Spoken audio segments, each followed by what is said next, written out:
ಆತ್ಮೀಯ ವೀಕ್ಷಕರಿಗೆ ಸ್ವಾಗತ. ಇವತ್ತು ನಾವು ರಾಣಿ ಚೆನ್ನಮ್ಮಾಜಿಯವರ ಹೋರಾಟದ ಪುಣ್ಯಭೂಮಿಯಾಗಿರ್ತಕ್ಕಂಥ ಕಿತ್ತೂರು ಪಟ್ಟಣದಲ್ಲಿದ್ದೇವೆ. ಕಿತ್ತೂರು ಪಟ್ಟಣದಲ್ಲಿ ರೈತ ಹುತಾತ್ಮ ದಿನಾಚರಣೆಯ ಒಂದು ಸಂಭ್ರಮ ಇವತ್ತು ನಾಳೆ ನಡೀತಾ ಇದ್ದು, ಅದರ ಸಂಪೂರ್ಣ ವಿವರಣೆಯನ್ನು ಕೊಡಲಿಕ್ಕೆ ಇವತ್ತು ನಮ್ಮ ಜೊತೆಗೆ ರೈತ ಹೋರಾಟಗಾರನ ಇವತ್ತು ಸಂದರ್ಶನ ಮಾಡುವುದರ ಜೊತೆಗೆ ನಾಳೆ ನಡೆಯುವ ಕಾರ್ಯಕ್ರಮದ ಸಂಪೂರ್ಣ ವಿವರಣೆಯನ್ನು ಕೊಡುವಂಥ ಒಂದು ಪ್ರಯತ್ನವನ್ನು ಮಾಡ್ತಾ ಇದ್ದೇವೆ. ಸರ್ ನಮಸ್ಕಾರ. ಈಗ ತಾವು ಒಂದು ಕಿತ್ತೂರು ಒಂದು ಕ್ಷೇತ್ರದಲ್ಲಿ ರೈತ ಸಂಘಟನೆ ಮುಖಾಂತರ ಬೃಹತ್ ಕ್ರಾಂತಿಯನ್ನು ಮಾಡಿ ರೈತರಿಗೆ ಜಾಗೃತಿಯನ್ನು ಮೂಡಿಸುವಂಥ ಒಂದು ಕೆಲಸವನ್ನು ಮಾಡ್ತಾ ಇದ್ದೀರಿ. ಈಗ ನಾಳೆ ರೈತ ಹುತಾತ್ಮ ದಿನಾಚರಣೆ ಕಿತ್ತೂರು ಪಟ್ಟಣದಲ್ಲಿ ಆಯೋಜಿಸಲಾಗಿದೆ. ಈ ಕುರಿತು ಯಾವ್ಯಾವ ಕಾರ್ಯಕ್ರಮಗಳು ನಡೀತವೆ ಮತ್ತು ಎಷ್ಟು ಗಂಟೆಗೆ ಆರಂಭ ಆಗ್ತದೆ ಮತ್ತು ಯಾರ್ಯಾರು ಬರ್ತಾರೆ ಅನ್ನೋದನ್ನು ನಮ್ಮ ವೀಕ್ಷಕರಿಗೆ ಮಾಹಿತಿಯನ್ನು ಕೊಡಬೇಕಂತ ಕೇಳ್ಕೊತಾ ಇದ್ದೀವಿ. ಮೊತ್ತ ಮೊದಲು ನಾಡಿನ ರೈತರಿಗೆ, ಸಮಸ್ತ ನಮ್ಮ ನಾಡಿನ ರೈತರಿಗೆ ಕರೆ ಕೊಡುವಂಥ ಒಂದು ವ್ಯವಸ್ಥೆಯನ್ನು ಈಗ ಮೊದಲು ಮಾಡ್ತಾ ಇದ್ದೀವಿ. ಕಾರಣ ರೈತ ಹುತಾತ್ಮ ದಿನಾಚರಣೆ ಇದು 46 ವರ್ಷ ಆಯಿತು. 46 ವರ್ಷದಿಂದ ಎಲ್ಲ ಒಂದು ಸಂಘಟನೆಗಳು ಕೂಡಿಕೊಂಡು ರೈತ ಹುತಾತ್ಮ ದಿನಾಚರಣೆಯನ್ನು ಆಚರಣೆ ಮಾಡ್ತಾ ಬಂದಿದ್ದೀವಿ. ಆ ಕಾರಣಕ್ಕಾಗಿ ನಾಳೆ ದಿವಸ ನಾವು ಅಲ್ಲಿ ಏನು ಹೋರಾಟದಲ್ಲಿ ದಿವಂಗತರಾದಂಥ ಈರಪ್ಪ ಮತ್ತು ಕಳ್ಳಿಕೊಪ್ಪ ಅವರು ಮತ್ತು ಇನ್ನೊಬ್ಬ ಹೋರಾಟಗಾರರಾದಂಥ ಬಸಪ್ಪ ಲಕ್ಕುಂಡಿ ಅವರು, ಇವರು ಏನು ಆ ಹೋರಾಟದಲ್ಲಿ ತಮ್ಮ ಪ್ರಾಣವನ್ನು ತ್ಯಾಗ ಮಾಡಿದರು. ಆ ಸಂದರ್ಭದಿಂದ ಅವ್ರಿಗೆ ಗೋಲಿಬಾರದಿಂದ ಅವರು ಪ್ರಾಣವನ್ನು ಕಳ್ಕೊಂಡಿದ್ದರು.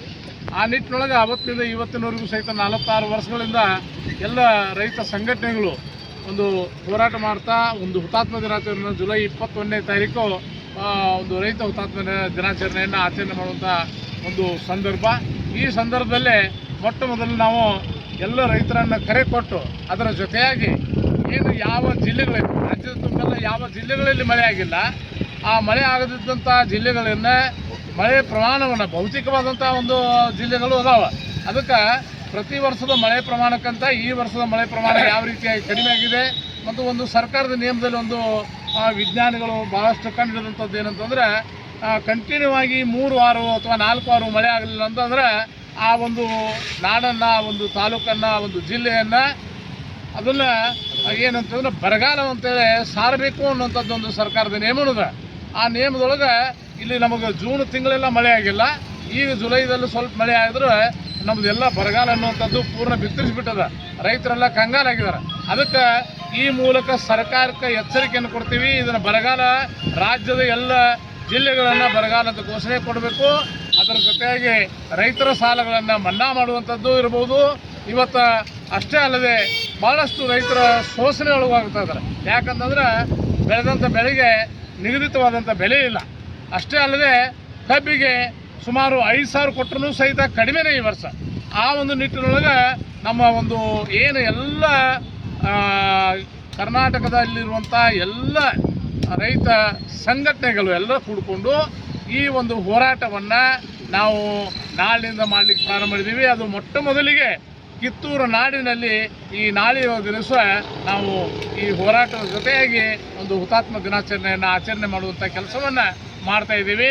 ನಾಡಿನ ಸಮಸ್ತ ರೈತರೆಲ್ಲ ಈ ಕಾರ್ಯಕ್ರಮಕ್ಕೆ ಆಗಮಿಸಬೇಕು, ಇದರಲ್ಲಿ ಎಲ್ಲರೂ ಪಾಲ್ಗೊಳ್ಬೇಕು, ಅಂದರೆ ಎಲ್ಲರ ಒಳಿತಿಗಾಗಿ ಎಲ್ಲರೂ ಹೋರಾಡಲಿಕ್ಕೆ ಮುಂದಾಗಬೇಕು ಅನ್ನೋಂಥ ನಿಟ್ಟಿನೊಳಗೆ ಇವತ್ತು ತಮ್ಮ ಮಾಧ್ಯಮ ಮಿತ್ರರಲ್ಲಿ ವಿನಂತಿ ಮಾಡ್ಕೊಳ್ಳೋದು ಏನಂತಂದ್ರೆ, ಜಗತ್ತಿನೊಳಗೆ ಎಲ್ಲರಿಗೂ 2 ಕಣ್ಣಿದ್ರೆ ಮಾಧ್ಯಮದವ್ರಿಗೂ 1 ಕಣ್ಣು, ಅಂದ್ರೆ 3ನೇ ಕಣ್ಣು ಯಾರಪ್ಪ ಅಂತಂದ್ರೆ ಮಾಧ್ಯಮದವರು. ನೀವೇನಾದರೂ ಬಿತ್ತರಿಸಿರಿ ಅಂತಂದ್ರೆ ಅದು ಇಡೀ ನಾಡಿನ ರೈತರ ಮನೆಗೆ ಮುಟ್ತದೆ. ಆ ಮುಖಾಂತರ ರೈತರ ನಾಳೆ ಸೇರ್ಲಿಕ್ಕೆ ಅನುಕೂಲ ಆಗ್ತದೆ ಅನ್ನುವಂಥ ಒಂದು ವ್ಯವಸ್ಥೆಯನ್ನು ಇಟ್ಕೊಂಡ ನಾಳಿನ ದಿವಸ 11 ಗಂಟೆಗೆ ಇದೇ ಕಿತ್ತೂರು ಚೆನ್ನಮ್ಮ ಸರ್ಕಲ್ನಲ್ಲಿ ತಾಯಿ ಚೆನ್ನಮ್ಮಾಜಿಗೆ ಮಾಲಾರ್ಪಣೆ ಹಾಗೂ ಸಂಗೊಳ್ಳಿ ರಾಯಣ್ಣವರಿಗೆ ಮಾಲಾರ್ಪಣೆ, ಅಂಟೂರು ಬಾಳಪ್ಪನವರಿಗೆ ಮಾಲಾರ್ಪಣೆ ಮಾಡಿಕೊಂಡು ಇದೇ ಒಂದು ಕಿತ್ತೂರು ರಾಣಿ ಚೆನ್ನಮ್ಮ ಸಭಾಭವನದಲ್ಲಿ ನಮ್ಮ ಅದ್ಧೂರಿಯಾದಂಥ ಕಾರ್ಯಕ್ರಮವನ್ನು ತಮ್ಮ ಎಲ್ಲ ಮಾಧ್ಯಮ ಮಿತ್ರರೊಂದಿಗೆ ನಡೆಸಲಿಕ್ಕೆ ನಾವು ಇಚ್ಛೆಯನ್ನು ಪಟ್ಕೊಂಡಿದ್ದೀವಿ. ಸರ್, ಎಷ್ಟು ಜನ ರೈತರು ಸೇರ್ಬೋದು? ಸುಮಾರು 500 ಜನ ರೈತರು ಸೇರ್ಬೋದು ಅನ್ನುವಂಥ ಒಂದು ಅಂದಾಜವನ್ನು ನಾವು ಇವಾಗ ಮಾಡಿದ್ದೀವಿ. ಸರ್, ಈಗ ಸರ್ಕಾರಕ್ಕೆ ಒಂದು ಈ ಹುತಾತ್ಮ ದಿನಾಚರಣೆ ಆಚರಣೆ ಮುಖಾಂತರ ಸರ್ಕಾರಕ್ಕೆ ಬಿಸಿ ಮುಟ್ಟಿಸುವಂಥ ಒಂದು ಕೆಲಸವನ್ನು ತಾವು ಮಾಡ್ತಾ ಇದ್ದೀರಿ. ಹೌದು. ಈ ಒಂದು ಕಾರ್ಯಕ್ರಮಕ್ಕೆ ಯಾರು ಉದ್ಘಾಟಕರಂತ ಯಾರು ಬರ್ತಾ ಇದ್ದಾರೆ? ಈಗ ನಮ್ಮ ಬಹಳ ಒಂದು ಹಿರಿಯ ನಾಯಕರು, ರೈತ ಧುರೀಣರು, ಅಷ್ಟೇ ಅಲ್ಲದೆ ಹೈಕೋರ್ಟ್ ವಕೀಲರಾದಂಥ ನೀರ್ಲಿಕ್ಕೆ ಹುಕ್ಕೇರಿ ಅವರು ಹಾಗೂ ಈಗಾಗಲೇ ರೈತರ ಒಂದು ಬಹಳ ಏಳಿಗೆಗೆ ಕುಲೋಳಿ ಭಾಗದ ರೈತರನ್ನು ಸಮಾಧಾನಪಡಿಸಿದಂಥ ರಾಜೇಂದ್ರ ಇನಾಮದಾರ್ ಅವರು, ಅದರ ಜೊತೆಯಾಗಿ ನಮ್ಮ CPI ಸಾಹೇಬರು ಶಿವಾನಂದ ಗುಡುಗನಟ್ಟಿ ಅವರು, ಹೊಳೆಹಡಗಲಿ ಅವರು, ಹಿಂಗೆ ಅನೇಕ ಒಂದು ನಮ್ಮ ಏನು ಇದಕ್ಕೆ ಈ ಕಾರ್ಯಕ್ರಮಕ್ಕೆ ಸಿದ್ದಣ್ಣ ಕಮ್ಮಾರ್ ಅವರು ಧಾರವಾಡದಿಂದ ಇವರೆಲ್ಲ ಈಗ ನಾಳೆ ಅತಿಥಿಗಳಾಗಿ ಇಲ್ಲಿ ಆಗಮಿಸ್ತಾರೆ. ಓಕೆ ಸರ್, ಧನ್ಯವಾದ.